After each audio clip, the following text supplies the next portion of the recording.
Soyez les bienvenus dans Rue de la République, où nous avons la chance aujourd'hui de recevoir la présidente de la métropole et du département, Martine Vassal.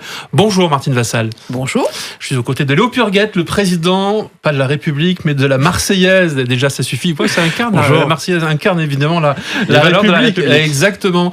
Le directeur éditorial. Bonjour Léo. Bonjour. Merci d'être avec nous, Martine Vassal. On vous voit beaucoup en ce moment sur les plateaux télé, un peu partout, donc merci d'être chez nous également. On vous voit beaucoup parler de sécurité et on a un peu le sentiment qu'il y a une sorte de ping-pong ou de surenchère sécuritaire entre vous, Benoît Payan, chacun y va de voilà. Alors la campagne peut-être des municipales a déjà commencé, c'est ça ? Alors la sécurité, je me suis pas réveillée hier matin en me disant tiens, qu'est-ce qui pourrait marcher comme thème la sécurité ? La sécurité, moi je m'en occupe depuis longtemps. Peut-être avec, il faut reconnaître, peut-être que je l'ai pas assez dit, mais aujourd'hui on est dans une phase où les choses vont changer. Notamment au niveau des transports. Et donc cette sécurité, d'abord j'ai commencé au département avec la sécurisation des collèges, avec les sécurisations des maisons de la solidarité, donc avec les pompiers qui ont également des équipements qui les sécurisent un peu parce que c'est vrai qu'ils sont aussi victimes d'agressions, avec des casernes, avec les gendarmeries. Donc c'est pas aujourd'hui avec la vidéoprotection que nous finançons sur le département, sur les communes qui le souhaitent. Donc vous voyez, c'est pas hier matin. Là aujourd'hui, on est dans une phase où les transports, c'est une réalité, arrivent sur la totalité du territoire métropolitain, soit les tramways, soit les BHNS, que ce soit les nouvelles rames de métro. Donc tout ça, eh bien aussi nous oblige à voir que il faut aussi regarder toutes les problématiques. Et moi, ce que je souhaite, c'est qu'au niveau des transports, notamment avec les sommes qui sont mises, qui sont assez colossales, l'argent qu'on est allé chercher pour pouvoir faire ces nouveaux équipements, mais il faut que ce soit tolérant zéro. Il faut que les personnes qui vont prendre les transports en commun se sentent bien à l'intérieur. Aujourd'hui, alors vous allez me dire, c'est ce sentiment. Vous avez dépassé ce cadre-là, Martine Vassal. Vous avez dit sur le Vieux-Port, on n'est pas en sécurité. Je me sens pas. Donc vous en avez fait quelque part un des thèmes de la prochaine campagne municipale. Non, je pense qu'aujourd'hui, il faut regarder d'ailleurs les préoccupations de ceux et celles qui habitent sur ce territoire. Il faut faire un constat aussi. Moi, j'habite centre-ville. Et donc, c'est vrai que quand je descends à certains endroits, quand j'ai ma petite fille qui a 18 mois, je la fais marcher, je la tiens par la main, très souvent, je la prends dans les bras parce que les personnes qui sont autour de moi, ça me rassure pas particulièrement. Donc, c'est vrai qu'aujourd'hui, c'est pas une thématique sur laquelle je me réveille, c'est qu'on s'aperçoit que la société, elle a changé aussi. Elle a changé, la société, elle est de plus en plus violente. On est passé d'une société de voisinage et une société de sauvage. Je dis, avant, quand il y avait une problématique, il y avait des gens qui s'arrêtaient dans la rue, qui vous demandaient, qui s'interposaient. Aujourd'hui, il n'y a personne qui le fait parce que tout le monde a peur. Donc, on regarde son couloir de nage et puis surtout, on ne va pas à côté. Donc, la société, elle a changé. Donc, c'est se voiler la face que se dire tout va bien dans le meilleur des mondes. En plus, il y a des enquêtes qui sont sorties, notamment, il y en a une en fin d'année dernière qui montre que 85% des personnes qui sont dans le centre-ville disent nous on se sent pas très bien, et on entend beaucoup, moi j'entends beaucoup, vous savez, moi je suis une femme de terrain, j'entends beaucoup de personnes qui me disent nous on vient plus en ville. Et ça, c'est catastrophique. Donc, effectivement, un centre-ville où on n'est pas bien à l'intérieur, c'est pas bon. Et les transports en commun, c'est pareil. Pourquoi les transports en commun ? Pourquoi je confirme ce plan sécurité dans les transports en commun ? Parce qu'on y est responsable. Parce que la métropole est l'institution qui fait les transports. Dans une démarche un peu collective, au risque de contredire mon collègue, puisque le préfet de police nous l'a dit sur ce plateau, vous travaillez avec lui, vous travaillez aussi avec le maire de Marseille, puisqu'il y a ce plan local pour la sécurité qui est lancé par l'État et dans lequel tout le monde coopère. Est-ce que ça va dans le bon sens ? Est-ce que vous avez des reproches à faire à la mairie ? Non, mais c'est pas une question de reproche. Les élus qui sont à la ville de Marseille, ça vous le savez, on n'a pas la même vision des choses. Mais c'est pas parce qu'on a la même vision des choses sur tous les sujets qu'obligatoirement on peut pas travailler ensemble. Moi, à la tête de la métropole, je travaille avec des personnes qui viennent de partis politiques différents du mien, différents de la droite. Je travaille avec des personnes comme Gaby Charroux, comme Frédéric Vidou-Roux, je veux dire comme René Raimondi pour les temps de Berre, où on se bat ensemble pour essayer de monter haut et fort et d'attirer les entreprises. Donc, il y a un temps, il y a le temps de la réalisation, Il a le temps du faire. Et après, il y aura le temps électoral. Je pense que vous allez me On va poser y des venir, questions. évidemment. Voilà, mais bien entendu. Mais c'est pas avant le mois de mars 2026. Oui. Donc avant, je pense qu'on peut travailler. On a plein de projets qui sont dans le landerneau aujourd'hui. Et ben écoutez, on les active. Et après, il faut travailler les uns avec les autres et pas les uns contre les autres. On aura le temps de faire des campagnes. Avez cité, j'aime bien ça. Vos investissements sur la vidéosurveillance. Vous avez peut-être pris connaissance des révélations de la Marseillaise sur la ville d'Aix-en-Provence, qui a branché son système sur, semble-t-il, un logiciel qui est interdit par décision de justice. Est-ce que vous avez une réaction? Et puis, est-ce que vous pouvez aussi un peu rassurer ceux qui s'inquiètent pour leurs droits individuels? Vous savez, quand on n'a rien à se reprocher, on n'a rien à cacher, moi, ça ne me dérange pas si on me filme. Donc à un moment, je pense qu'il faut évoluer avec la société. Moi, je suis pour le développement de l'intelligence artificielle. Aujourd'hui, effectivement, quand vous êtes clean, il n'y a pas de souci.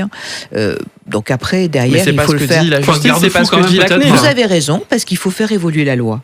Aujourd'hui, par exemple, moi, je suis pour la reconnaissance faciale dans les transports. Pourquoi ? On a eu un exemple, pas plus tard que cette semaine, sur un chauffeur de bus entre Aix et Marseille, sur la ligne 50, qui est très, très, très utilisée et qui sert beaucoup, qui a été agressé. Quelqu'un lui a craché à la figure. Je me dis, mais c'est inacceptable, ce genre de choses. Mais cette personne-là, aujourd'hui, on ne peut pas le faire, mais cette personne-là, quand on va l'attraper, simplement, d'abord, on va le poursuivre, on va porter plainte, mais deuxièmement, on lui demandera de ne plus venir dans les transports. Et pour ça, il faut qu'il y ait une reconnaissance faciale qui se fasse comme dans les stades. Dans les stades, c'est la même chose. Quand vous avez des hooligans, après, ils ne peuvent plus aller dans les stades. Nous, dans les transports, on veut la même chose. Je pense qu'à un moment, c'est tolérance zéro. Voilà. On est arrivé à un moment où il faut que les responsables politiques n'aient plus peur d'appeler un chat un chat. Et moi, je suis tout à fait en phase. Moi, j'ai rien à me reprocher. Ça me dérange pas qu'on me prenne en vidéo dans la rue si on assure ma sécurité. Martine Vassal, il n'y aura pas que ça comme thème de campagne. Vous avez cité les municipales, ça sera dans un an. Ça vient vite quand même. On va parler d'incarnation dans un instant. Tout vient vite. Il faut se déplacer sur ce territoire. Il faut s'y loger. Il faut s'y nourrir. La précarité, c'est le département. Il faut qu'on parle aux Marseillais. Peut-être la d'autres choses que de sécurité. C'est le département. Oui. Mais il faut parler de tout. Donc aujourd'hui, on a les problématiques, elles ont changé. Avant, les personnes, elles voulaient un emploi. Aujourd'hui, maintenant, elles veulent un logement, un toit, et elles veulent de la sécurité. Et elles veulent du pouvoir d'achat. Je veux dire, c'est pas simplement ici que sur notre territoire, c'est dans la France entière. Et donc, nous, on essaye de répondre modestement à nos niveaux institutionnels sur le pouvoir d'achat, sur la sécurité et sur le logement. Aujourd'hui, on connaît la crise dans ce logement. On a de plus en plus de personnes qui sont éligibles au logement social. Et on n'en construit pas, ou en tout cas, certaines villes ne jouent pas le jeu. La Marseillaise vient de sortir un article sur le fait que des villes telles que Allo préfèrent payer 1 million d'euros par an plutôt que de construire d'une manière raisonnable du logement social. Est-ce que vous avez posé la question au maire d'Allo pourquoi il ne assez régulièrement, oui. Oui, eh bien, tout simplement si on lui donnait la possibilité de pouvoir permettre aux Allodiens de pouvoir se loger dans ces logements sociaux, il le ferait. Aujourd'hui, la difficulté, c'est la problématique. De dire on vient tous de Marseille, on va nous envahir. C'est pas une question qu'on nous envahit, c'est que Allo, c'est à proximité, mais bon, quand vous allez par exemple à la Roque d'Enterron, je veux dire, le logement social de la Roque d'Enterron, il y a des personnes qui sont éligibles. Mais la difficulté, c'est que on demande à ce qu'il y ait un quota de personnes qui viennent d'ailleurs. La difficulté, c'est qu'après, ces personnes, malheureusement, elles n'ont pas un pouvoir d'achat qui leur permette d'avoir une voiture. Donc il faut que on construit la mixité sociale comme ça, Martine mais il faut Vassal, construire la mixité sociale avec aussi les personnes qui habitent les communes. Donc donnons la possibilité, et puis aussi avoir une vision métropolitaine. Aujourd'hui, quand on parle de logement social, on tient compte que des villes qui ont, je crois, c'est 3000 habitants ou 5000 habitants. Il y a un critère qui fait qu'en dessous de ce critère-là, on compte pas les logements sociaux. Moi, je pense qu'il faut qu'il y ait un logement social qui se calcule sur la totalité du territoire. Mais pour ça, métropolitain. Métropolitain. Et c'est la raison pour laquelle il faut aussi que nous ayons les transports qui puissent faire un maillage. Et donc, c'est pour ça que j'ai fait la priorité, la mobilité, la priorité de mon mandat. Pourquoi ? Mais parce que on doit pouvoir se déplacer dans la ville du quart d'heure. Et donc ça, c'est important et c'est fondamental. Il faut répondre aux problématiques des gens. Moi, je je sillonne ce territoire. L'autre jour, j'étais chez un de vos confrères qui était à Aix-en-Provence. Il y avait un embouteillage d'Aix à Marseille. En continu. Donc, vous pensez pas que les gens préféreraient prendre des transports en commun ? Oui, c'est ça. Donc, on avance. Qu'est-ce que vous allez pouvoir justement leur répondre à ces gens qui sont dans les embouteillages et qui n'en peuvent plus ? Que la révolution des transports, c'est une réalité. Et que les choses, elles changent. Et elles vont changer très vite. Qu'il faut du temps au temps. C'est pas avec une baguette magique, c'est pas avec un claquement de doigts qu'on peut faire une ligne de tramway ou une ligne de bus ou une ligne de métro. Donc il faut du temps pour ça, mais que là maintenant les choses elles vont se voir et que donc ce maillage il va vraiment être là. C'est la raison pour laquelle il faut qu'on puisse prendre ces transports en commun en toute sérénité. Et donc c'est ce que nous allons faire, tolérance zéro dans les transports. Vous avez été rassuré par les déclarations du ministre sur le plan Marseille en grand qui est un peu indispensable aussi pour la réalisation de tous ces projets ? Oui, parce que je suis ravie d'abord qu'il soit venu sur notre territoire pour constater que les choses avancent, que nous, les transports, on le voit, on voit les rails qui sont posés, on finit le dernier maillon du rail la semaine prochaine, et donc on va faire des essais maintenant, parce qu'il faut le temps des essais, on va mettre les rames sur les rails.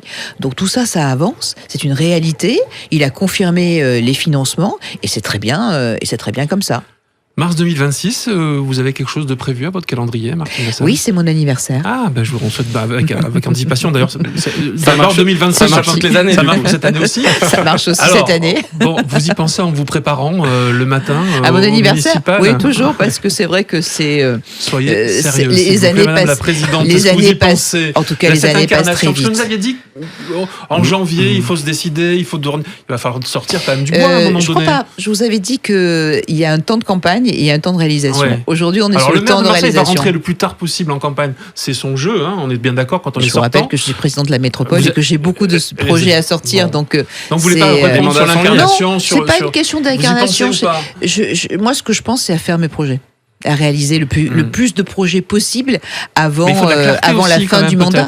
Martine Vassal, pour les gens, parce que vous savez très bien que le maire, c'est pas n'importe qui, c'est une personnalité qui doit incarner un projet, un programme. Vous savez, je sais, parce que je vous rappelle que je me suis présentée en 2020 et que ça a été un choc psychologique pour moi important de voir les difficultés que nous avions à l'intérieur de nos partis de droite et du centre. Donc pour moi, ça a été un choc psychologique, je le dis, je le reconnais.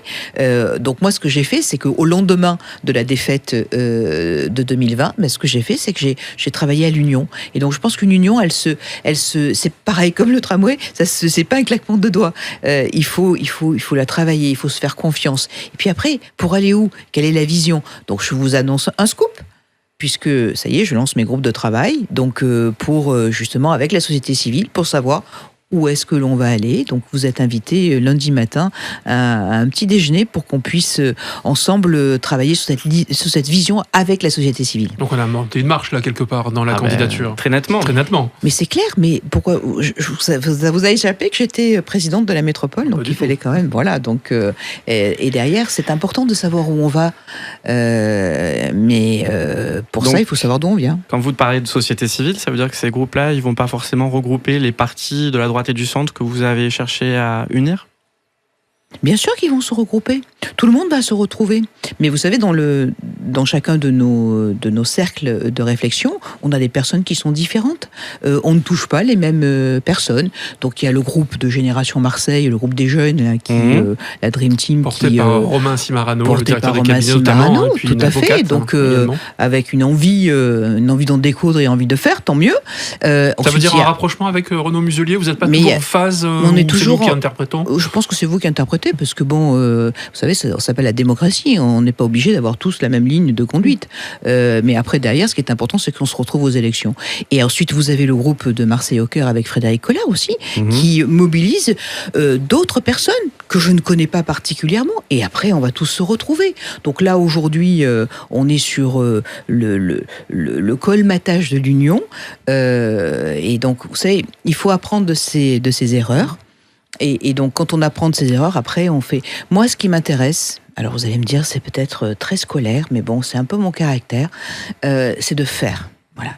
Moi, c'est pas les postes qui m'intéressent. Moi, c'est de faire que ce territoire, que cette ville, la deuxième ville de France, elle prenne sa place. Je dirais, on a des avantages incommensurables.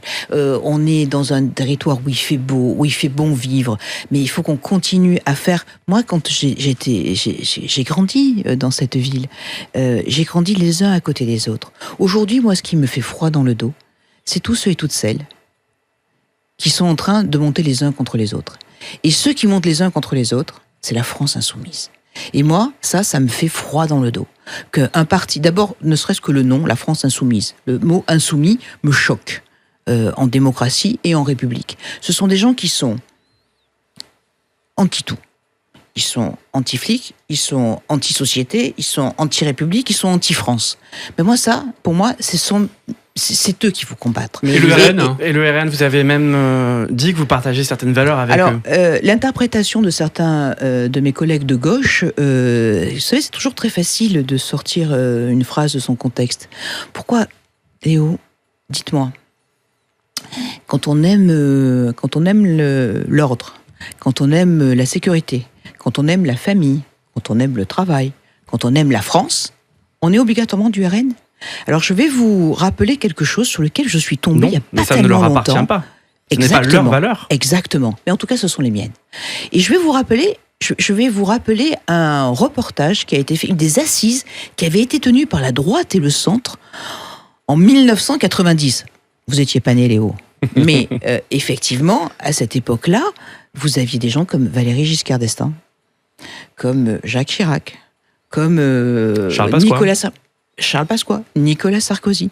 Je vous invite à regarder, à réécouter ce qu'ils ont dit à cette époque-là. La grosse erreur, c'est que derrière, ils n'ont pas fait. Quand ils sont revenus au pouvoir, ils ont laissé les valeurs qui, pour moi, m'ont fait m'engager et qui sont les valeurs qui m'ont été inculquées par mes parents dès ma naissance, on les a laissés trop vite tomber. Et surtout, ce qu'on a fait à droite et au centre, c'est qu'on s'est laissé cannibaliser l'esprit par une certaine gauche qui disait « Ah, il ne faut pas parler de certains sujets ». Ben, on ne parle pas de certains sujets. Elle a évolué sur ce sujet, la gauche, quand même, non ? Aujourd'hui, on parle plus de sécurité ? J'espère, mais enfin bon, excusez-moi, mais la gauche, quand vous voyez qu'ils sont capables de se disputer comme des chiffonniers avec des partis d'extrême comme la France Insoumise, et que le lendemain matin, en 5 minutes, ils sont tous d'accord, ça c'est le printemps marseillais, puis après c'est le NPF. Bon, écoutez, nous à droite, on n'a jamais été trop capables. C'est-à-dire que nous, on est dans notre couloir de nage, on se dispute avant les élections, et puis après, vous avez pendant plus de les mal élections, à jouer collectif. On a plus de mal à jouer collectif. Parce qu'il vous faut un chef. Alors, mais pas ça. Pourquoi ? Parce que qui c'est le chef à gauche aujourd'hui ? C'est Monsieur Delogu. Je sais pas, c'est à vous de le maire de Marseille qui sera candidat à sa propre succès. Avec Monsieur Delogu ou sans Monsieur Delogu ? Payan, semble-t-il, dans la presse cette semaine, dit qu'il n'était pas du tout dans le même Non, mais camp, moi je veux bien, mais le printemps marseillais la dernière fois a bien prouvé qu'ils n'étaient pas d'accord au départ, et puis après ils ont choisi une candidate. Et non, excusez-moi, mais au départ, le printemps marseillais aujourd'hui. Bien sûr, mais enfin, je vous rappelle que Sophie Camard a été la suppléante de Jean-Luc Mélenchon. Juste un petit détail. Et LFI n'existait pas à l'époque. Donc aujourd'hui, LFI a pris de la force. Et je veux dire, je vous rappelle aussi que certains parlementaires ont été élus avec les voix LFI, ici sur notre territoire. Donc à un moment, moi je les admire. Hein. Alors, ils se disputent avant. Par le RN, ils se disputent avant. Il n'y a pas de passerelle possible. Et aux élections, ils sont. Mais non, mais le RN. Donnez-moi un moment où j'ai appelé à voter Rassemblement National. Je vous pose la question aussi. Donc moi, je n'ai jamais appelé à voter Rassemblement National. Je ne sais pas pourquoi ça changerait. Moi, aujourd'hui, je dis mes valeurs, ce sont mes valeurs. Mais derrière, je vais les affirmer. La réforme Paris-Lyon-Marseille va peser aussi sur la préparation de ces élections. Quel est votre point de vue là-dessus ? Vous êtes favorable ? Vous croyez franchement que c'est le moment de parler de tripatouillage aujourd'hui ? Parce que ça vous arrange pas ou parce que... Mais j'en sais rien si ça m'arrange ou pas. Moi, ce que je veux, c'est... Est-ce que vous pensez franchement que les habitants de ce territoire, aujourd'hui, ils vont comprendre quelque chose si on change les modes de scrutin à un an des élections ? Moi, je pense qu'aujourd'hui... je n'ai pas de souvenir. La dernière fois, c'est Madame Michèle Rubirola qui a été élue. C'est elle qui a fait le plus de voix. Donc, voilà, dont acte. Mais... Après, quand j'entends la petite musique qui dit « Vous allez voter directement pour le maire », mais non, pas du tout, c'est faux, c'est un gros mensonge. Parce que c'est comme dans toutes les communes de France, vous votez pour une liste et ensuite, c'est au 3e tour que les élus municipaux votent pour le maire. Donc, vous savez... Alors, si on doit retenir quand même quelque chose de il ce faut que vous avez dit... Il faut que ce soit simple. Et surtout, il faut que ce soit simple. Et moi, je pense qu'aujourd'hui... Paris, Lyon, Marseille. Pourquoi ? D'abord, ces 3 systèmes qui sont différents. À aujourd'hui, sont déjà différents. Bon, on va pas rentrer dans les détails parce que je pense que ça n'intéresse personne. Et donc derrière, nous ici, ce qui est important, c'est que les mairies de secteur. Vous avez sur la ville de Marseille 860 000 habitants. Vous avez 8 secteurs. Vous avez l'équivalent de 8 villes d'Aix à l'intérieur de Marseille. Donc, comment vous gérez votre proximité ? Il est fondamental de donner plus de pouvoir aux maires de secteur parce que c'est le premier interlocuteur. Alors, Martine Vassal, on n'a plus beaucoup de temps. Je voudrais quand même qu'on vous entende sur le climat de guerre qui est en train de se durcir dans notre pays. Les déclarations du président de la République un peu va-t-en-guerre. Est-ce qu'elles vous inquiètent ? Est-ce que vous partagez cette attitude ? Est-ce que vous êtes en accord avec Renaud Muselier qui parle de faire entrer notre région dans une économie de guerre ? Moi, je pense qu'on a beaucoup trop renoncé pendant trop longtemps sur la partie militaire. Vous savez, moi, j'ai travaillé 15 ans avec les militaires et j'ai vu au fil des années, toujours pareil, exactement la même chose que la problématique de la droite. C'est-à-dire, on s'est fait cannibaliser de la même façon. C'est-à-dire qu'on a dit, on va réduire les budgets militaires. On n'aurait jamais dû réduire ces budgets. On aurait dû conserver notre niveau d'armement pour, effectivement, c'est ce qu'on a fait au niveau du nucléaire, sauf à une certaine période où on a quand même un peu reculé. Heureusement que là, ça s'est stabilisé. Aujourd'hui, il faut travailler sur la paix.